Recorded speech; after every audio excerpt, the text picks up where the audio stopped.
বাদার নে বিকালবেলা বাড়িতে আসার পর হালিমা তু সাদিয়া দুই ছেলে মেয়ে বলতিস ও মা এ যাবৎ আমরা যতবার বগরি চড়াইতে গিয়েছি গো মা বগরিগুলো দৌড়াদৌড়ি করেছে মা গো মা, এক জমি থেকে আরেক জমিতে গেছে গো মা, কিন্তু আজ মোহাম্মদ যাওয়ার কারণে একটাও বগরি দৌড়াদৌড়ি করে নাই। সুবহানাল্লাহ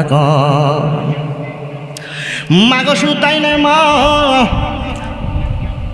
আমরা যখন জমির আইলটা যখন গরু বগরি ছাগল যখন নিয়ে যাই, ওই ভেড়া বগরি ছাগল কিন্তু মানুষের জমিতে কিন্তু মুখ দেয় ঠিক কিনা, কিন্তু গো মা আজ আমরা যখন মোহাম্মদের সাথে নিয়ে গিয়েছিলাম আমরা খেয়াল করে দেখি গো মা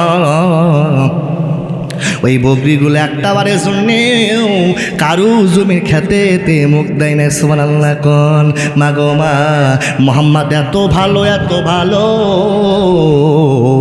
যার তুলনা করা যায় না। সুবহানাল্লাহ কোন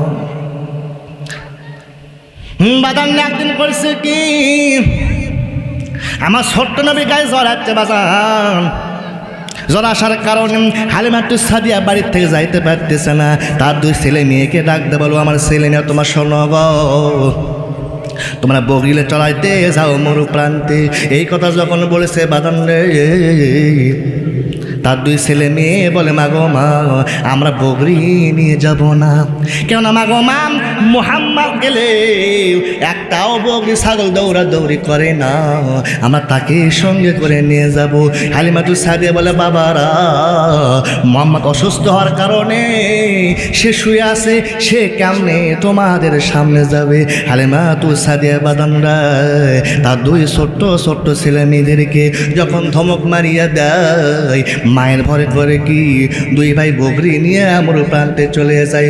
বাদানে দুপুরবেলা দুই ছেলে মেয়ে দৌড়াসে বলেন ও মা সর্বনাশ হয়ে গেছে মা। তখন হালিমা সাদিয়া বলে মারা রে, এ বাবারা কি হয়েছে?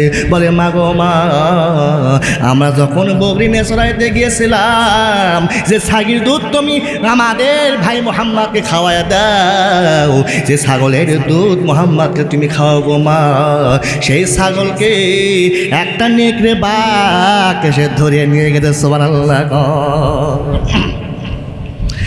এই কথা শোনার পর বাজান হালিমা সাদিয়া মুখটা কালো হয়ে গেছে, চিন্তা করতেছে যে ছাগির দুধটাকে মোহাম্মদরে আমি খাওয়াই দে, সে ছাগি কে ধরে এনে গেল, আমি এখন কেমনে মোহাম্মদকে দুধ খাওয়াইব?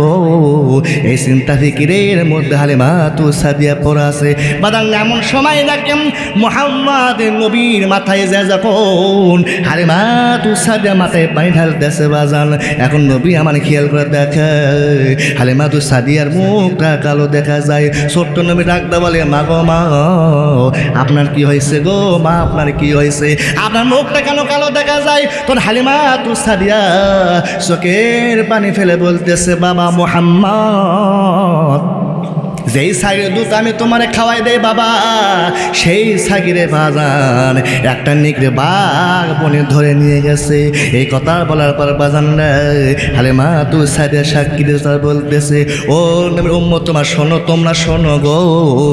এই কথা বলার পর ছোট্ট নবী ডাকতে বলে মা গো মাম আমি আর শুয়ে থাকবো না, তুমি এই মুহূর্তে আমারে নিয়ে চলো জঙ্গলে। সুবহানাল্লাহ কোন বাজান হালিমা সাদিয়া সাক্ষী বলতে আমি যখন জঙ্গলে মোহাম্মদকে নিয়ে গেলাম, আমি যে মোহাম্মদ করে কি এক জোরে চিৎকার নিয়ে ডাকতে বলে জঙ্গলের বাঘেরা, আমি যেই ছাগির দুধ খাই রে, তোমরা সেই ছাগিরে কেন তোমরা ধইরা নিয়ে গেছো রে, তোমরা তো বিরাট অপরাধ করছা। হালিমা সাদিয়া সাক্ষী দেয় আমি গো মোহাম্মদের পিছনে দাঁড়াই আছি, আমি খেয়াল করে দেখি কয়েকটি বাঘ করছে কি ওই যে ছাগির দুধটারে মোহাম্মদরে আমি দুধ খাওয়াই, সে ছাগিরে মাঝখানে রাখিয়া তার পাশে দাঁড়ায় আছে। সুবহানাল্লাহ। একটা বাঘ ডাকতে বলে হালিমা তুমি কি মনে করছো গো হালিমা, যে ছাগির দুধ তুমি আমাদের নবীরে খাওয়াও, আমি সেই নবীর ছাগিকে আমরা কি খাবো গো? না না না, মুহাম্মদ কয়দিন হলে আসে না, তারা আমরা দেখতে পারি না, এই জন্যে কষ্টে আমরা এই বুদ্ধি করে তার দুধ খাওয়া ছাগিটাকে ধরে রাখছি, যাতে সে আমাদের কাছে আসে। সুবহানাল্লাহ কম।